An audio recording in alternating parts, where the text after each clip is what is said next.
10 neighborhood games every kid played in the 50s and 60s. Studio microphone intro. There was a time when childhood wasn't measured in screen time or battery life, but in how long you could stay out before the streetlights came on. The summer air smelled like fresh-cut grass, the pavement was warm under your sneakers, and the sound of laughter carried down every block. Kids didn't need much, just a ball, a stick, a patch of dirt, or sometimes nothing at all. The games were simple, but the memories, they lasted a lifetime. Today we're looking at 10 neighborhood games every kid played in the 50s and 60s. 1. Kick the can. All you needed was an old tin can and a group of friends. One kid guarded the can while the others hid, waiting for the perfect moment to dash out and kick it before being tagged. That loud clang echoed through the street, signaling victory. Kick the can was more than just a game, it was strategy, teamwork, and a whole lot of running. By the late 70s, as neighborhoods became quieter and kids spent more time indoors, this classic started to fade away. 2. Red Rover. Two lines of kids faced each other, arms linked tight. Red Rover, send Sally right over. The chosen player would charge at full speed, trying to break the human chain. It was thrilling, a little risky, and always full of laughter when someone went tumbling. School playground rules eventually pushed it out, but for decades, Red Rover was the king of recess. 3. Marbles. On dirt driveways and dusty playgrounds, kids would kneel over a chalk-drawn circle, eyes locked on their prize marble. Flicking this shooter, just right, could knock another marble out and win it for keeps. Each marble had a personality. Cat's eyes, swirls, and speckled shooters that felt lucky. As sidewalks got paved over and other hobbies took hold, marble games slowly rolled into history. 4. Stickball. Born in the streets of big cities, stickball was baseball's scrappy cousin. The bat was a broom handle, the ball was a pink Spalding, and the field was wherever you could find space. Manhole covers served as bases, parked cars became outfield fences, and passing traffic was just part of the challenge. For kids without a real ball field, stickball was proof that the game could live anywhere. 5. Hopscotch. With just a piece of chalk and a small stone, any sidewalk could become a hopscotch court.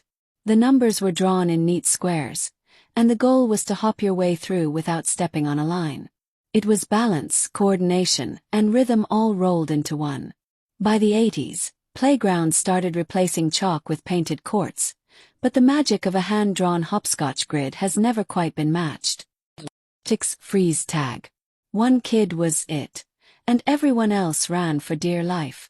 If you were tagged, you froze in place until another player touched you to set you free. It could turn a quiet afternoon into a full-on sprint across the block. These days, organized sports and indoor entertainment have taken over, but freeze tag still pops up now and then, usually in the laughter of kids who've just discovered it for the first time. 7. Jump rope.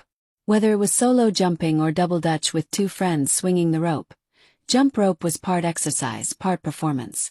Rhyming chants like Cinderella dressed in yellow gave the game a rhythm you could play for hours. In the 50s and 60s, every playground seemed to have a jump rope in constant motion.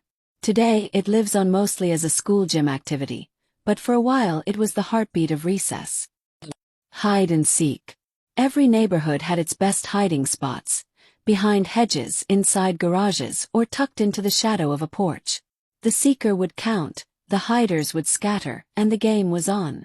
The words "Ollie Ollie oxen free" meant safety and freedom for all. In a world with fewer fenced yards and more locked doors, it's harder to play now, but back then the whole block was your playground. 9. Kickball.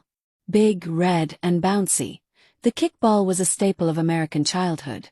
Played in schoolyards and vacant lots, it followed the rules of baseball but was simpler, faster, and easier for everyone to join in. The sound of that rubber ball soaring across the field could make you feel like a hero. While still played in schools, it's lost its role as the neighborhood's unofficial summer sport. 10. Mother May I. It was a game of patience and listening, where one child played mother, and the rest had to follow her instructions exactly. Take 3 giant steps or 5 baby steps could bring you closer to victory, But only if you remembered to ask, "Mother, may I?" Forget and you were sent back to the start. It was equal parts fun and frustration, and it taught kids to pay attention in the most playful way possible. Studio microphone outro. These games didn't cost a dime. They didn't come in a box or require instructions.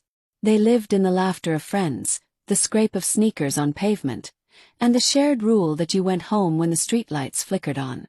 Childhood may look different today, but for those who remember, these games will always feel like summer evenings and freedom. Which one was your favorite? Let us know in the comments, and don't forget to like and subscribe for more journeys through America's memory lane.